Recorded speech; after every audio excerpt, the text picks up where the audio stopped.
O projeto de Edgar sofreu um baque muito grande com a reforma universitária, mais do que anteriormente,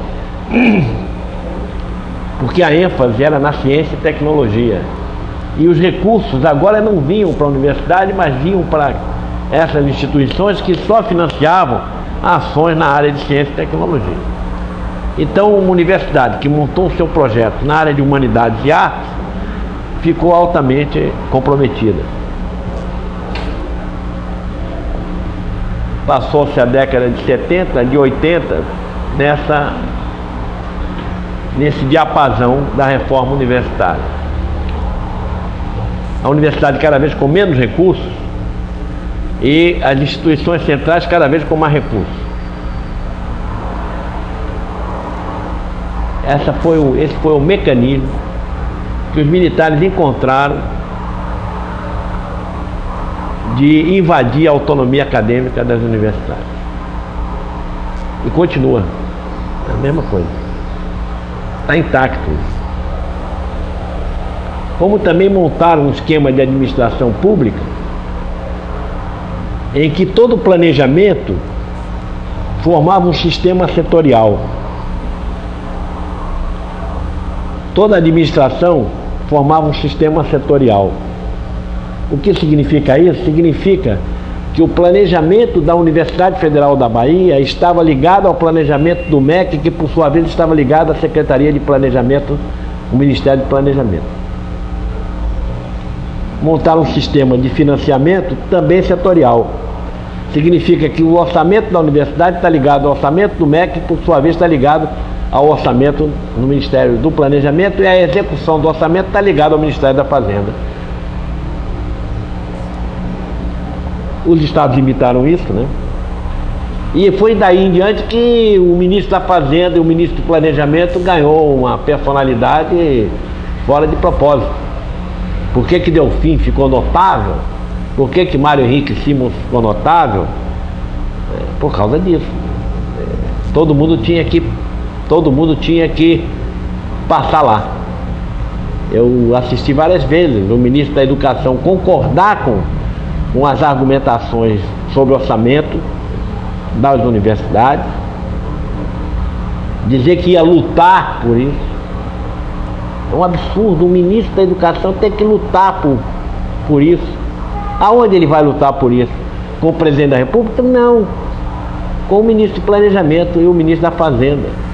Há muito tempo que o Brasil não tem um ministro da Educação que defende as universidades públicas federais.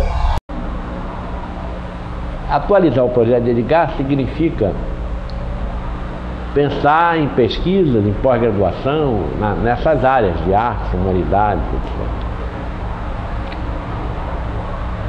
Eu fiz um desafio para o CNPq, para o Tundizi, que era o presidente do CNPq. Eu pedi uma audiência a ele e historiei a ele essa história que eu contei aqui, da cara da universidade. O que acontece é que o CNPq só perifericamente financia essas áreas. E a universidade tem uma cara que pode fazer um projeto dessa cara, mas o CNPq não financia. Ele me desafiou e disse: faça que a gente financia. Eu voltei, chamei a Eneida e disse: não é para inventar nada não, é pegar esse pessoal todo de humanidades e de artes, que já tem trabalho, tem coisa, e montar um programa. Bom, eu fiz várias comissões, né? Uma comissão de ciência e tecnologia com 10 pessoas, da área 1, 2 e 3, pessoas de liderança científica, né? E na área de política cultural, que foi essa, de artes e humanidades, também com um grupo grande. E botei a Eneida assessorando e organizando isso. A Eneida fez um trabalho monumental. E nós aconselhamos os grupos a dizer o seguinte: vai fazer parte desse financiamento do CNPq, mas vocês apresentem no balcão também. Não fica esperando não, vai apresentando no balcão, né? Entreguei isso a Tundizi. Tundizi passou para o corpo técnico. Eneida esteve lá discutindo com o corpo técnico. O corpo técnico resistia violentamente a um financiamento. nessa área de arte comunitária. Financiamento pesado, era da ordem de 8 milhões de reais. O projeto está aí, né? Tá belíssimo.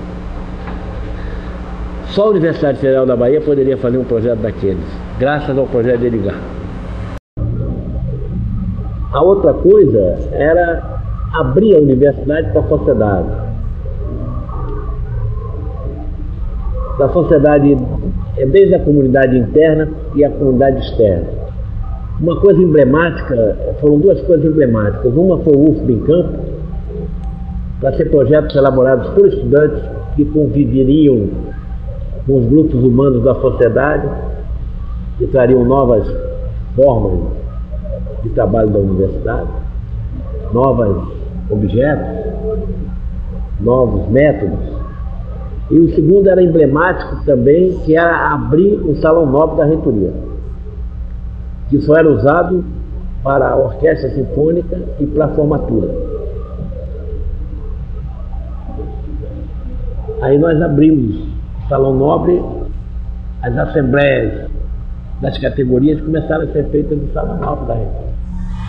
Mas na época eu não tinha ainda tido essa sensibilidade de perceber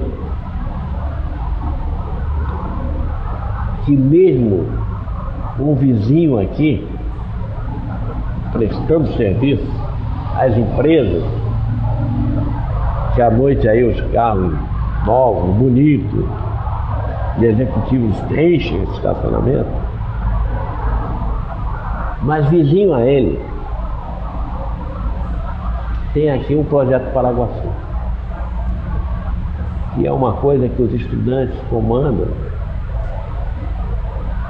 convivem com uma comunidade, com vários grupos humanos de um distrito rural de pescadores, marisqueiros, há 4 anos, tem produzido entre eles, em conjunto, uma série de coisas interessantes, tanto para a comunidade quanto para a universidade, ao lado de uma extrema radical, né, entrega ao mercado, prestação de serviços da universidade, ao lado. Então a universidade tem essa potência.